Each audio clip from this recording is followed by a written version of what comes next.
So welcome to another 2ADT podcast episode. On this episode, we're going to be talking about the magic number of 40-year-old midlife crisis moment. I'm gonna have to stop you there. So turning 40 and midlife crisis, I would say, is two different things. Really? But we're talking about it not because you're turning 40, that means that's midlife, but we could define that.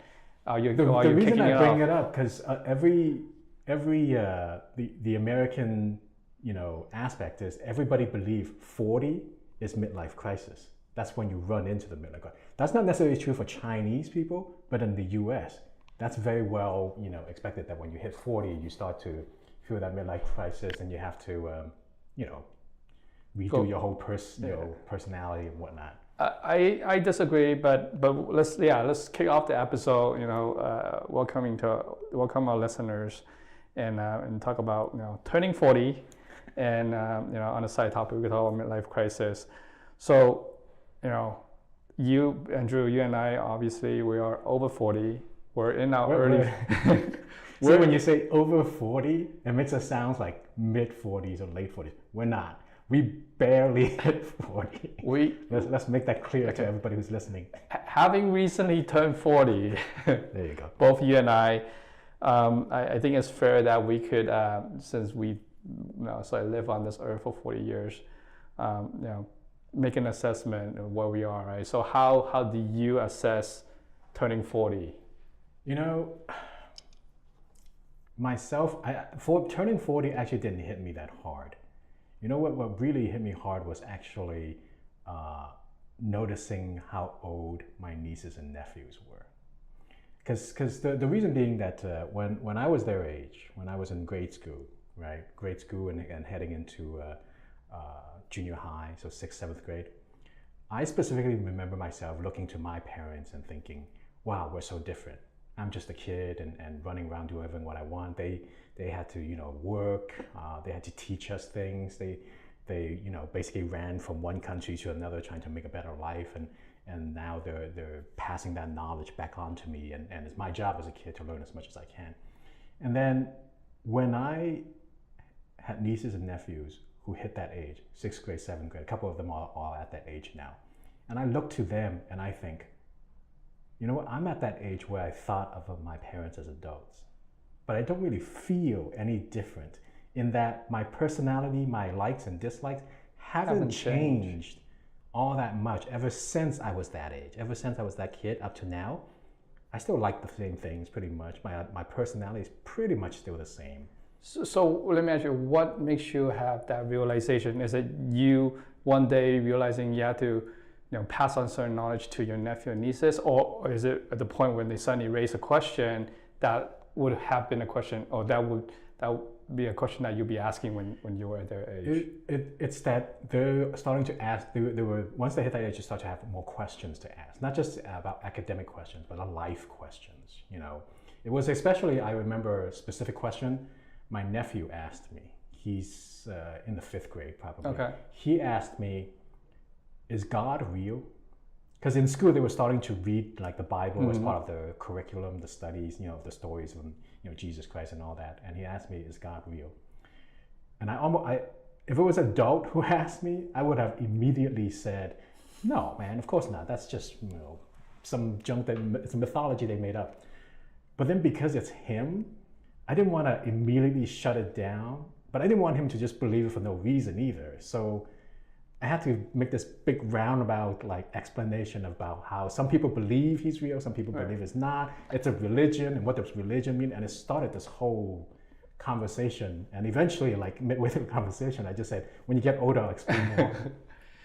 So just for our listeners out there, neither one of us believe in God. Right? We're not religious in any way. Yeah. So although we do respect different type of religions out there, this is not anything about religious. It just so happened to be the topic, which actually my son, who's in 4th grade, has asked the same question. I think recently as well. And I basically went through the same same spiral where say, hey, look, you know, depending who you ask, and something that you understand more when you get older. That was the general response. Right. But it's interesting that you have that type of view where it didn't really hit you. For me personally, turning 40 as something that I think I didn't want to do, something that I refused to accept to certain level. So, and I'll give it, so going through let's say, and I don't know when I start doing this, probably mid 20s to late 30s, I would have these very ambitious goal, right, and try to do some stuff. Every year I would say, this is what I want to do, and I have a certain vision of me when I'm turning 40. When I'm actually in my late 30s, knowing that I'll be turning 40 in a couple of years, I look back at this vision of me, how I would be like.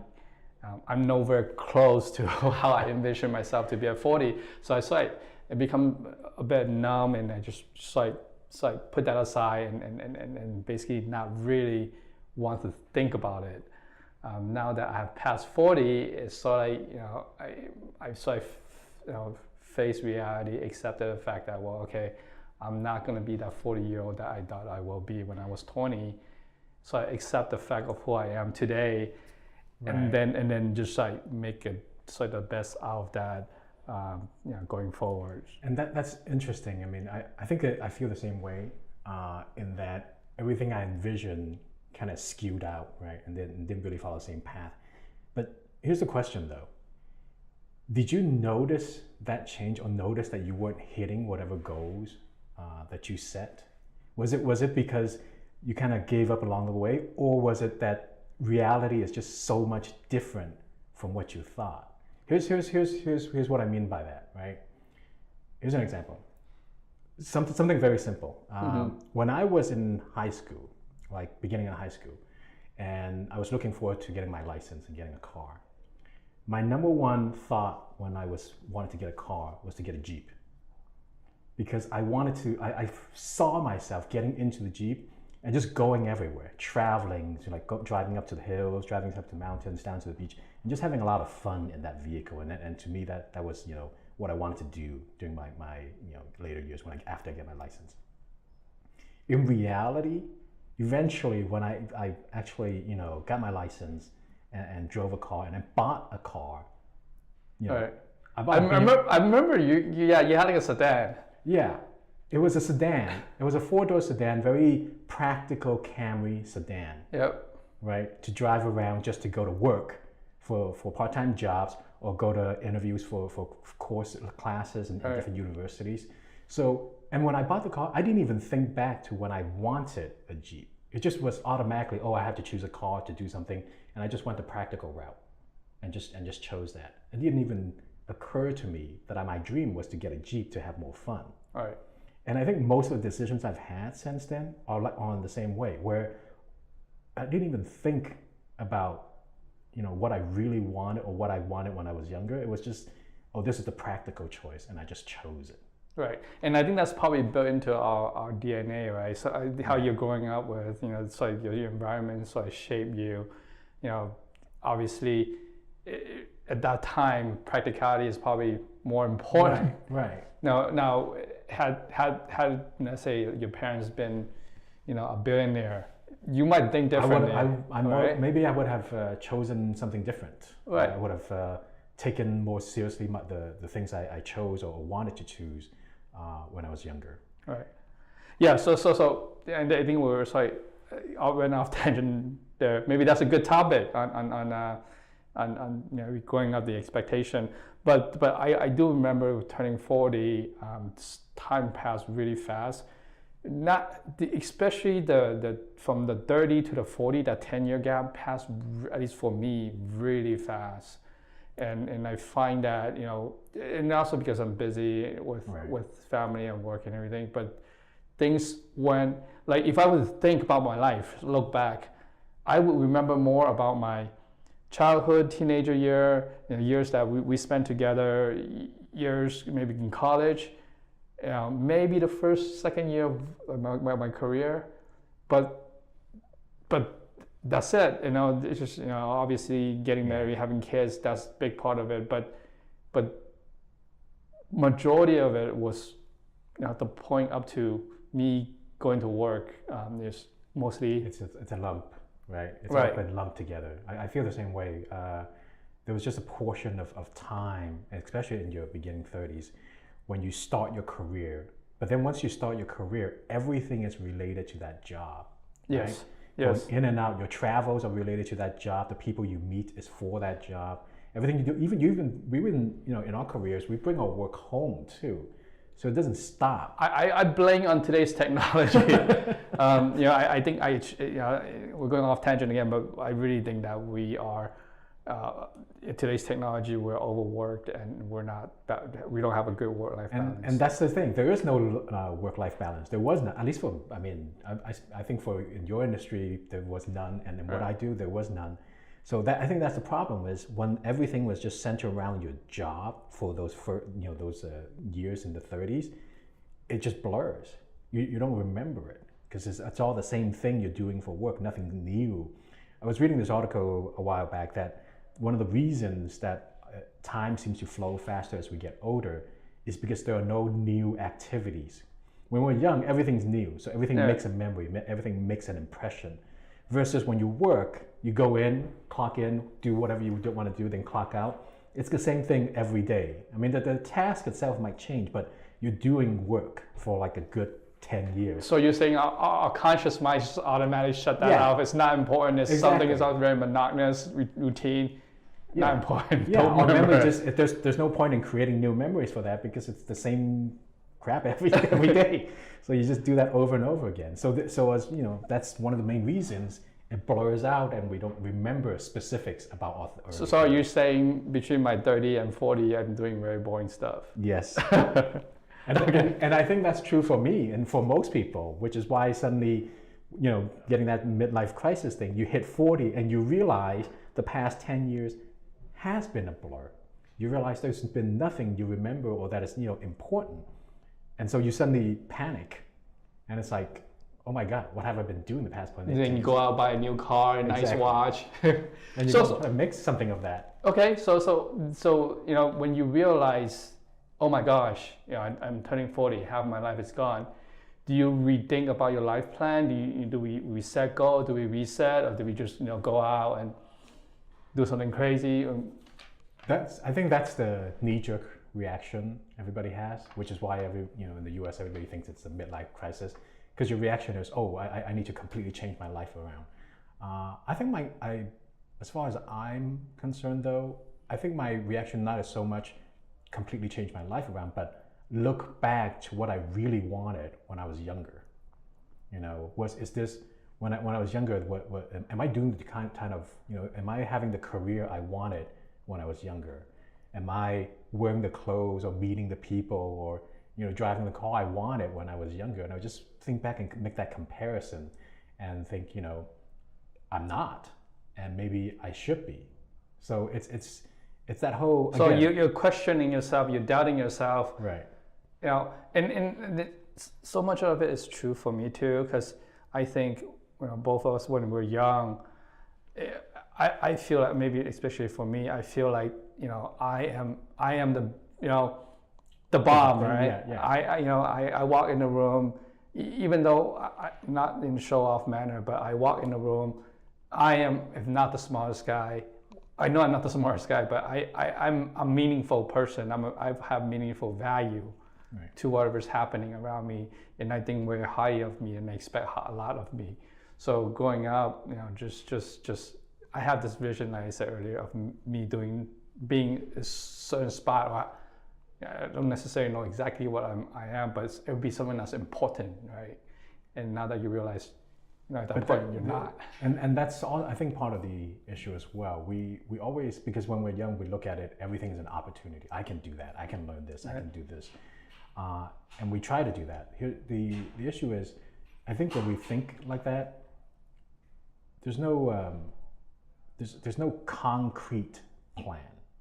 right? When I That's when I true. was young, Absolutely true. yeah, when I was young, I was like, yeah, I'm gonna do something great. What is that something great? I don't know, but it's something, right? Which it's difficult if you don't really know what it is. If you don't have it all mapped out exactly and know exactly what you're heading for, you're not gonna hit that target, and we didn't. Right. So let me ask you: do you have? Obviously, we don't have meeting map to detail, but do you have really has a target? I don't think I did, and that was the issue. So here, for me, I have a sense of what. So even growing up, I don't know, maybe in teenager year, I know exactly what I want to do. I want to be in business, and I want to be successful in business, finance, in that area. So that's why I pursued a career that I am today, where I am today. But I want to be a successful businessman. In what field? But what does that mean though? Yeah, so there's no clear definition, but I know that's the area I want to be in, but I don't necessarily know what to go after. And this could be, I'm not going to say, but I'm very fortunate to be where I am today, but just not enough guidance to. And I think that's just it. I mean, I can say the same thing that, I wanted to be successful in business, but being successful in business doesn't actually mean anything. Right. Unless unless someone sat down and tell you this is, so help you break that down into phases. Okay, what do you mean by that? What do you like to do?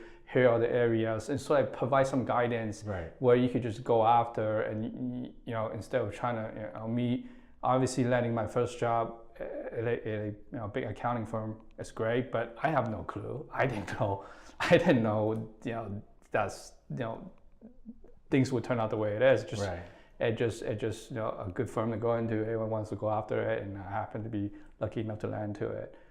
So yeah, there's no like, if we had said instead not being successful in business, but let's say I want to be I want to be able to sell, I don't know what, I want to sell cars and be the best at selling cars and own a bunch of car manufacturing factories. That's specific, and we can go for that. But when you say, I want to be successful in business, there's such a large variety. Well, I didn't know at that time, right? Yeah, exactly. That's the thing. We didn't know, and I wonder if that's mainly because, is that an issue that first generation immigrants have? Well, our parents are so, involved in trying to stay alive, and provide food on the table. Not necessarily stay alive, but provide food on the table and shelter. Right. To even just survive well in a brand new country with no knowledge of the language and whatnot.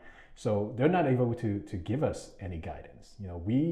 And because we're first generation, we don't really have any older siblings who've gone through it ahead of time, who give us any ideas. So a lot of things, going through school, going through work, all of that. Learn as you go. Yeah, learn as you go. And the problem is, I look back and I thought, oh, there's so many missed opportunities I wish I could have taken advantage of. Right. Well, I mean, success is 70% hard work, 30% luck. But going back to the question that I asked you, is there any life plan? So for me personally, as I mentioned earlier, when probably my late 30s into when I turned 40, I just numb it out. But after I turned 40, when I step back and think about, okay, half my life has passed me, assuming I live up to 80, lucky enough to do that. In the first 40 years of my life, I've always thought in aggressive term, right? Very aggressive. Like, I want to do this. Sky is the limit. I could do just about anything. But once I turned 40, at that point, my mentality has changed, right? As I started to think about, okay, and it's also part of acceptance to accept who you are, accept what you've been doing, and accept the fact that I'm not going to be the next Bill Gates, or I'm not going to be the next Jeff Bezos. It's just it's slim chance. My thought process has been really more towards conservative, and I was thinking, so the second half of my life, what do I need, right? What do I need to be happy? I mean, I'm not after, I wouldn't say fame, but I'm not after success. I'm after what would make me happy. And my uncle told me that generally when you retire, you need 3 things, and this is actually in Chinese, and I'll do my best to translate this. So he said, when you retire, you need basically 3O. 3O. So it's in Chinese it's 老本, and 老友. So what that means is that it's 3O, right? It's just 老本 means financial stability, your wealth. You have some sort of capability to live on without nest egg without others support you. You need to have a 老本 means your significant other. To sort of walk through the rest of your life, someone to share ideas, someone to enjoy each other's company. And then the last one is 老友 means friends. Besides your significant other, your friends, you just talk about like us talking about our past. And when I was thinking about what he said to versus what when going through that thinking process after I turned 40, and it really gears toward instead of okay, what should I do to catch up to my career or to advance the next level, I really saw my thinking shifted gear to think, what do I need to do to live a happier rest of my life? And I started thinking from that perspective. My significant other, my friends, the nest that I've saved will allow me to live through the rest of my life. So that was when I was thinking about planning, that was my thought process. Have I figured it out? Not really. What I want to do, I don't know. I still don't know, right? I mean, I'm still it's been a little while, but I'm still trying to figure out, okay, well, I definitely need to think towards that direction, but how to get there, I don't really know. Yeah, that's interesting. Because I think my reflection is a little bit different in that I really am going back to, when I was younger, what did I really want, and see if I can pursue those things. Like it's not so much about the career anymore. It's more like, what did I really enjoy doing? I remember when I was in grade school, a couple friends and I would sit out of recess, like just leave recess alone and start writing our own stories, to be a published writer. We thought we were going to be published writers. Wait, this is in elementary school? This is in elementary school. We thought we were going to be published writers before we hit 18, that we're going to be such just famous authors throughout the world. And we gave up our recess to do that. Which is big. Yeah, which is very big when you were, 10 years old, 11 years old. But the thing is, I don't know what happened, but after grade school, we just kind of gave up on that all of a sudden.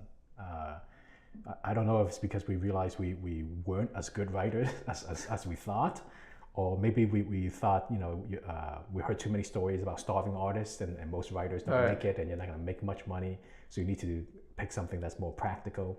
And I think that was the thing that I'm thinking more and more about now when I cross over that 40 line is practical versus passion. So it's fair to say that you and I have already thought about our life once we pass that quote unquote midlife point.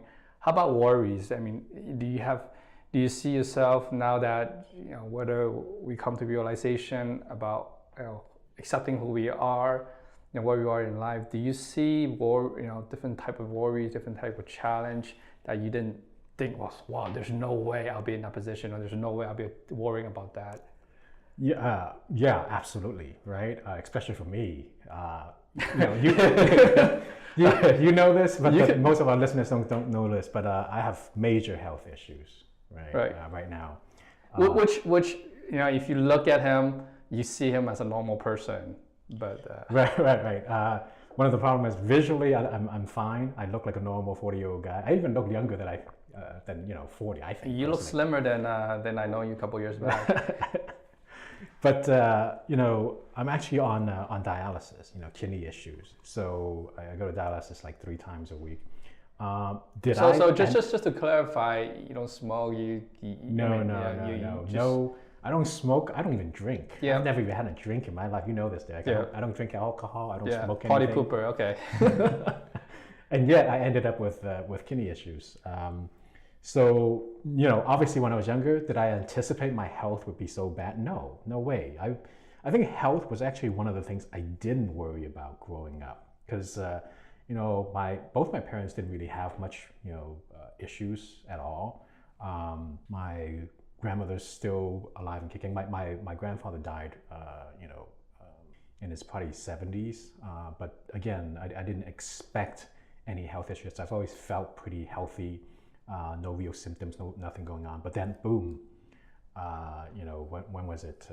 It was actually a good 10 years ago almost, than when I was first diagnosed. Wow. Yeah. Has it been? Yes. Hey, you're still alive today. Yeah, when I was first diagnosed with this kidney issue, it was about 10 years ago, probably even more actually, now that I think about it. But yeah, and so even then, when I was diagnosed, and 10 years ago, I was about, early 30s. So I knew that my kidney had issues, but I didn't feel it. And I didn't really think much of it, even though the doctor told me it was a big deal and that eventually, I would need dialysis or a transplant. But it didn't hit me because I was still outgoing, I was still traveling, I was still working. Life was exactly the same as was, other than I had to go in and check in with the doctor and take a couple pills. It wasn't until I hit 40, right about the same time I was actually on dialysis. I was about probably 39 when I was on dialysis. So 40 age, and then I hit dialysis. All of a sudden, I can't travel anymore.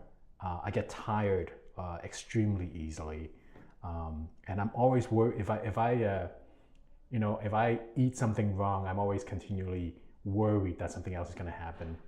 If I catch a cold, I think I'm just going to end up in the hospital. So that health issue thing is just completely the flip of what I anticipated, and I had to kind of redo my life to live around that, to live with that. So yeah, I definitely didn't anticipate that, but I'm living with it, and it is what it is. So I think the issue that really hit me is when I had these health issues. The first person I thought of was actually my mom.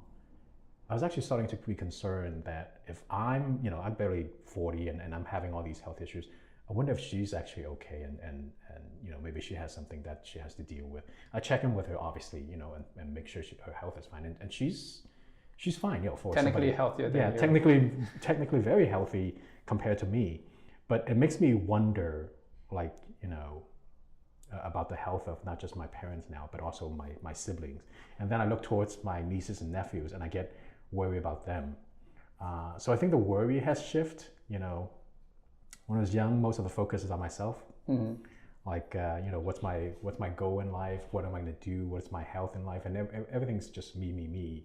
Now it's more like, are my parents' health okay? Or my brother's health okay? My wife's health? I mean, every time I see my wife, she's healthy, but every time she complains of a headache or something, I immediately get worried that it's something much more major. So she's not related to you, so there's just you can rest assured that it's not genetic. It's not anything. But anytime she brings up anything that she has a cold, and I suddenly get worried that it's something even worse. I think obviously I'm very fortunate I'm not dealing with the situation that you're dealing with, but so things are a lot different now versus even 10 years ago. First of all, I have 2 kids, right? I worry about them. This morning I was in the school talking to a teacher for my younger kid. So the type of worry definitely has shifted. I didn't expect to have. I always hear being a parent. There's a saying that. I forgot how the saying goes, but essentially what it means is that you raise a kid, but you worry for the 99 years, something like that. Right. But because you worry for them for the rest of their life, I didn't.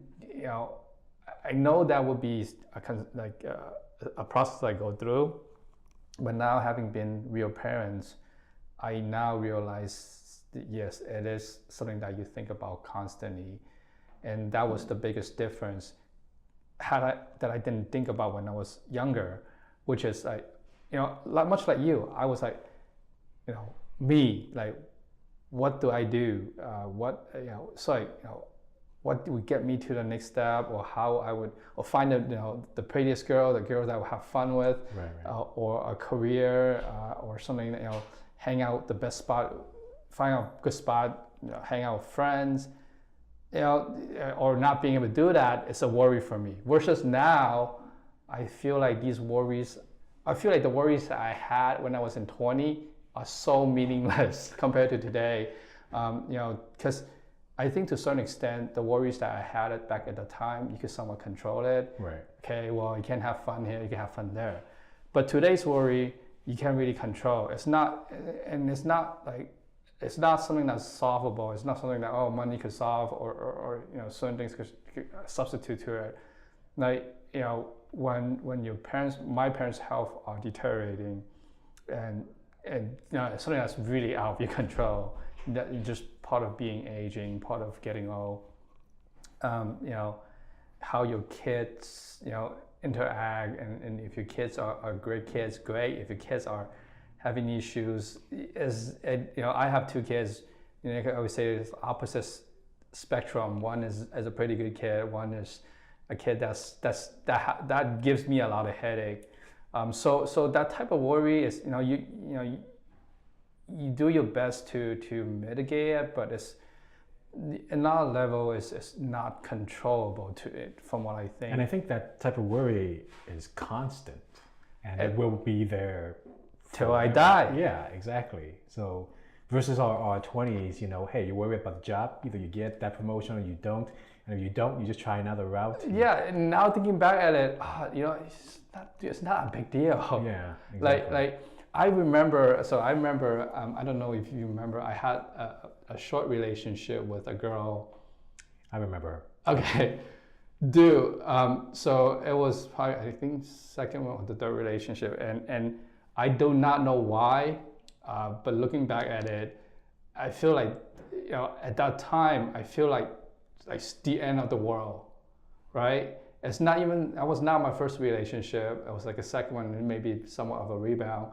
But when that relationship ended, I feel like, gosh, the world is crumbling. This is not worth. Everything is falling apart. My life is going to hell. Right. But rewind and look back, I was like, gosh, that was so dumb.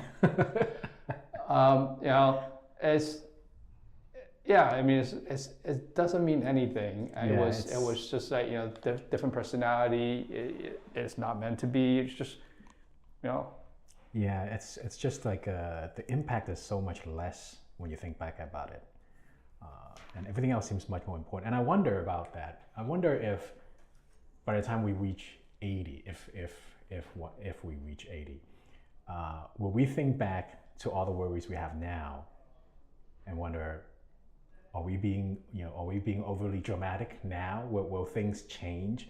Will I have a whole new set of worries and a whole new profound set of items I'm thinking about, rather than worrying about my kid's gonna be okay and stuff like that? I imagine at that time you're probably at the twilight of the year. You probably worry about when you're gonna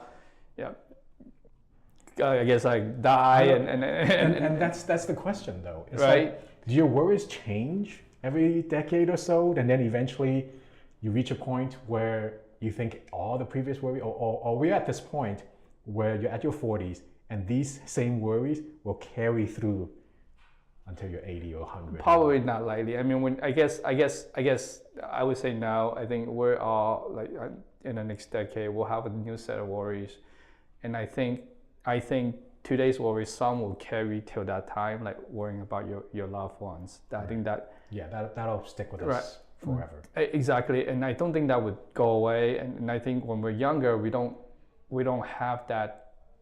We're not adult yet, right? We don't have loved ones that we need to care for because we're being taken care of. Right. We're being the one to care for, rather than to care for someone else or being taken care of. I think when we get to sort of 50, 60, we'll have that, worry about our nephew, nieces, kids. If lucky enough, still worry about our parents. But at the same time, we will have additional worry. I think, it potentially, I wouldn't say, to me right now, at this standpoint, I don't care much about death. It's not realistic yet. Even though my health is really bad, to me, it's actually still not realistic. I would think that you would probably think the other way. I mean, You would think so, but I still don't see. I don't see death as a coming problem that I have to face yet. See, I don't honestly. I don't see that as something that I worry about. But I also don't see me worrying about my kids when I was in my 20s. Kids, man, they'll grow up the way they are. I'll take care of them. No worries. We did it once. Why can't they? Right, exactly. So that was not a worry, but now I see that as something that I need to face today. Now the question is that when we get to 60, we're saying would our mentality or our mind change? It's like, oh gosh, I'm gonna die. Yeah, it may be. I don't know. But you know what? We're getting close to that. Let's say you are facing this. Let's give a pearl of wisdom from your 40 years now. We're going to tell the next generation. Well, I think we're too young to answer that question. But I think today, and then maybe the question to ask is like, look, we've been through, sort of, call it half of our life. Based on what we did, how would we like to see ourselves live the rest of our life? How would we see what we've been through shape the rest of our life?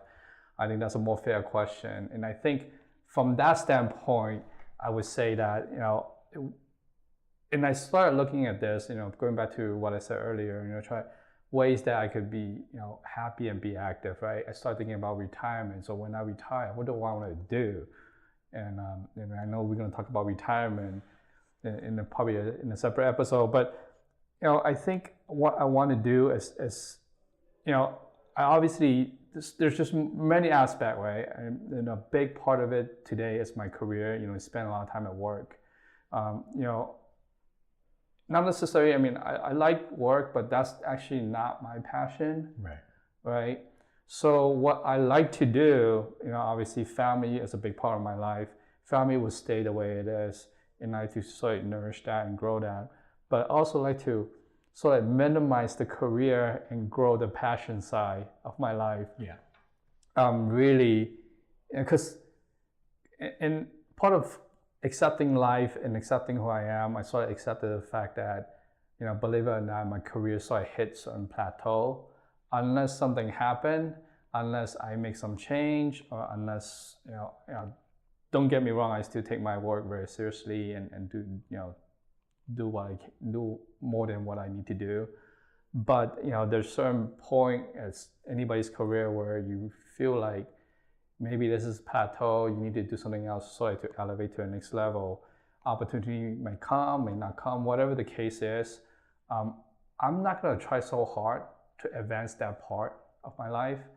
I'm going to spend more time exploring and discovering passions in my life, right? And part of this, part of us me having, initiating this podcast is just to explore that other side where I could actually be active doing while we, in later on in my life. I could imagine myself sitting here having a conversation with you 10 years down the line, and if we're successful and this is well received, continue to have conversation that people want to hear. I could actually see myself doing that and enjoy doing that. And that's the key. And seeing yourself enjoying it. Right. And versus me, this morning sitting in my office in front of my computer, reading an email, responding to the client. I really, don't get me wrong, it's a good job. It takes care of me. But that's not what I rather want to do. Exactly. Yeah. Right. So my goal, and I don't know, right? My goal in the next couple of years to really explore, what I can do. And I feel like I'm in a position where I could, so I do more of these side things, try it out to see if I like it, to see if it's successful. Right? I'm not gonna hung up on it if it doesn't work out, right? So, Yeah, and I think that's actually good advice for, whether you're 40, 20 or whatnot. It's just exploring those passions, to find out what you really enjoy doing and focusing on that. Right. So just to be clear, right? Exploring passion. There's I'm fortunate enough where I could. I still have a job that I need. There's bills that needs to be paid. That's the thing, though. That's that balance. It's like there's the practical side of life, and then there's exploring passion. Maybe we didn't explore enough, mainly because we were focusing on making a living. getting that job. Well, see, that's the thing, right? And I think this could be and this is probably how everything links together, and then this conversation that we're having. Look, first generation immigrant is very different in the sense that our focus are very practical. Right. You focus on yourself, I focus on myself.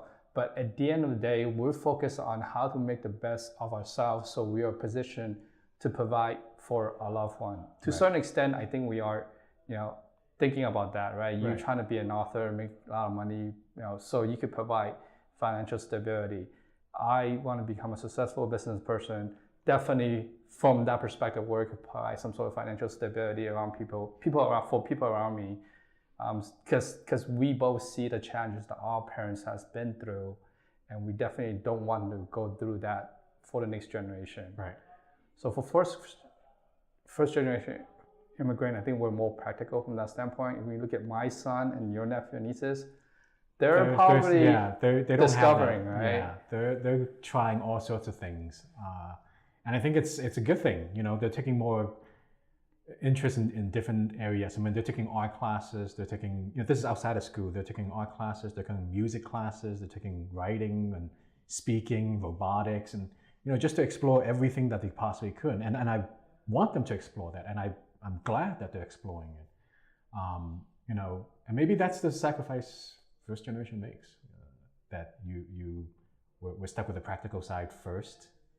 And then when we get older, when we have an opportunity, then we look back and see what are we really passionate about, and see if we can stuff some of that into our later years of our lives, and which is basically what we're doing, and which is, I think, is fine. If it enables an opportunity for my nieces and nephews for the next generation to be able to do that earlier than we did, I say, okay, great. Yeah, no, I totally agree, and it's And the other thing to know is that I think you and I are both very fortunate where we're in this position. I know a lot of first generation immigrants that are still in a position where they're trying to provide, provide good shelters and food on the table for their family. I think we're the lucky ones. There are definitely a large group of first generation immigrants who might have to wait to the second generation to be more, I guess, well off, being able to have their next generation to explore. Because part of what we talked about earlier is when you're young, you think sky's the limit. That's because we haven't seen the entire sky yet. Yeah. You figure like that that's the goal, and not to our fault or not to our parents' fault. It just we're not exposed to that. We don't have the resources. We were limited in understanding how big the sky actually is, what opportunities are actually out there. So yeah, I agree with that. Yeah. So it's a interesting conversation. And I think we touched on a lot of stuff, from being young to to sort of going through career change, to family, to your health, to death, and circle back on sort of first generation. I think is to sort of to tie this it's as we turn 40, when we look back, a lot has to do with our past and our experience, but a lot has to do with I guess what we've been through, and for us, 40 was a turning point. From a perspective of thinking back what we've been through and where we want to go. And I think we certainly don't need to wait to 30 to do that. We should probably be doing that more often. But I think for us, that's a good sort of review of what we've done, and hopefully we would position ourselves for a better half, or more than better half of our life. Yeah. And I think everybody has to go through that. Everybody has to take a little perspective and then look back. Hopefully we're not looking back in the 50s and wondering the same issues. Maybe it'll be different by then. If we're still having a conversation at that time about the same thing, I would be very disappointed. Yeah, that would be an issue. But hopefully we won't. Let's be optimistic about it. Okay. Well, time's up. Thank you for joining us. Again, we appreciate your time, and hopefully you find this this conversation interesting. We'd love to hear from you. If you have any thoughts, please do share with us. Yeah. Once again, just hit our website 2adt.com. Plenty of feedback welcome. Have a good one. Take care.